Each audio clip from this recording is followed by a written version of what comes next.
He went from Netflix's charming bad boy to the face of toxic masculinity on television until the internet stopped separating the character from the man. I think me as Jacob, I would love to beat him up.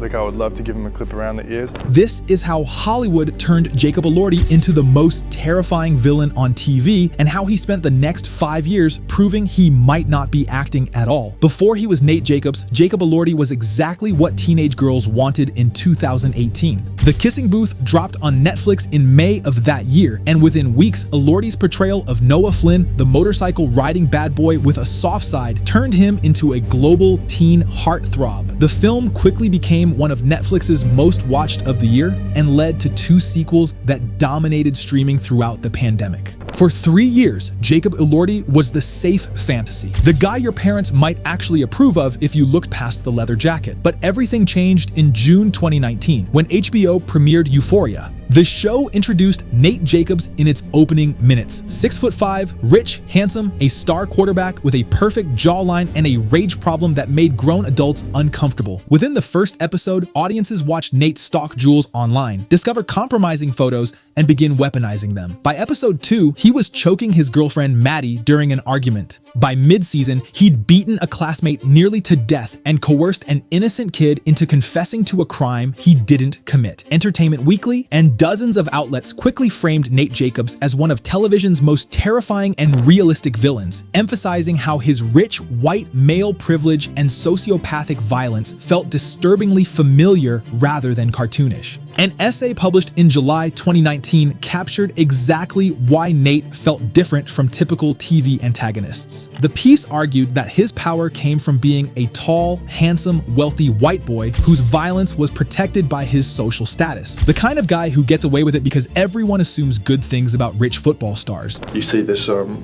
aggressive jock who's got all this pent-up anger and is just incredibly arrogant and full of himself. On social media, fans expressed genuine fear. Twitter, TikTok, and Reddit exploded with posts calling Nate a sociopath and the worst man on television. Marginalized viewers in particular talked about being scared by how easily Nate weaponized his privilege, how his behavior mirrored real experiences with boys and men who never faced accountability. I think he has the perfect balance of terrible things happening to him, and he reacts accordingly to the things that are happening in his life. Obviously, he doesn't have much of a moral conscience. But here's where it got complicated. The same people posting about how terrifying Nate was were also posting thirst edits of Jacob Elordi. The hatred was real, but so was the attraction. And that duality, that uncomfortable mix of disgust and desire, became the foundation of Jacob Elordi's entire public image. Elordi himself tried desperately to distance himself from the character.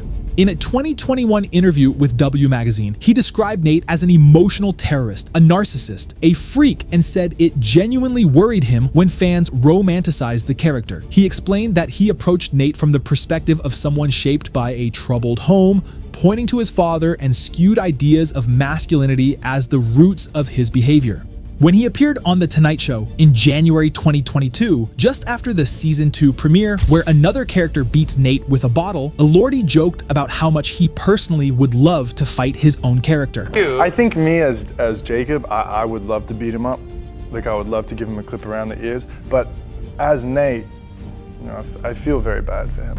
The audience laughed and applauded, a moment of relief as the villain finally got what he deserved. But it also sent a message. Even Jacob Elordi seemed to agree that Nate deserved it. For most actors, that would have been enough, but Jacob kept making choices that blurred the line between his character and himself. In November 2023, GQ featured him on their cover. He had just starred in Priscilla and Saltburn, showing he was more than a teen actor. But one remark in the story quickly drew criticism. When asked about the Kissing Booth trilogy, the movies that made him famous and gave him financial security, Elordi called them ridiculous and not universal. He admitted he hadn't taken those movies out of love for the roles, framing them as career moves rather than passion projects, essentially saying he did them for money and exposure, not because he cared. The response was instant and brutal. Fans on Twitter called him ungrateful. They reminded him that millions had found comfort in those films during the early pandemic and accused him of looking down on the very audience that had launched his career. Bro would not be here without them. Never forget where you came from. Why do artists always hate their biggest roles? But The real damage came when his former co-stars publicly disagreed with him. On December 2nd, 2023, Joey King, who played his girlfriend in all 3 films, told Variety, "I think it's unfortunate anyone would feel that way. I had a great time making those movies, no matter what anyone says." This was a pointed response that didn't name Jacob, but didn't need to. A few days earlier at the GQ Men of the Year party, Taylor Zachar Perez spoke to Variety about the situation. He said it was a shame Jacob had that experience and added that everyone else had a great time making the movies. He also talked about how much the films meant to fans during a difficult time.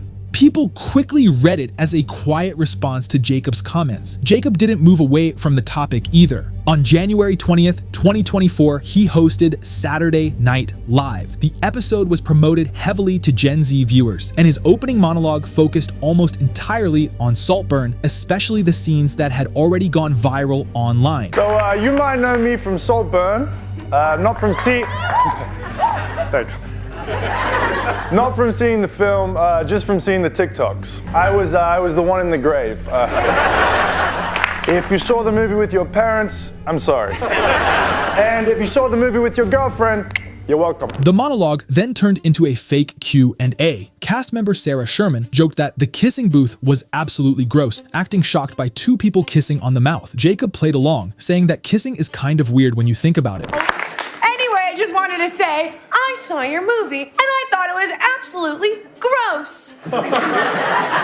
Right, yeah, well, Saltburn really isn't for everyone. The hell is a Saltburn? I'm talking about the kissing booth. No. 2 people kissing on the mouth? Ah. Yeah, you know what? Kissing is kind of weird when you think about it. I mean, can you name one other animal that kisses? A few outlets quickly noted that he was poking fun at the same franchise that made him famous. The joke wasn't just about Saltburn being edgy, it was about Jacob being too cool for the cringe of first kiss movies, too mature for the fans who loved them. The Daily Beast later described the episode as polarizing. Some younger fans online loved it, leaning into Jacob's tall, brooding image. Others thought the whole thing relied too heavily on his looks and not much else. Moments like this started to build a pattern. On screen, he often played cold, arrogant characters, and off screen, he was leaning into a similar vibe, detached, a little mocking, not especially sentimental about the projects that made him famous. And then came Sydney. On Saturday, February 3rd, 2024, Jacob Elordi was drinking at the Clovelly Hotel in Sydney when radio producer Joshua Fox approached him with a plastic container. Fox worked for the Kyle and Jackie O show, and he tracked Elordi to the bar specifically to pull a prank. The container was labeled Jacob Elordi's bathwater, a reference to Saltburn's most infamous scene where his character drinks bathwater. Fox later recounted the encounter on air, and audio was broadcast and cited by BBC Newsbeat, People, and the Los Angeles Times. Excuse me, Jacob. Nah, right.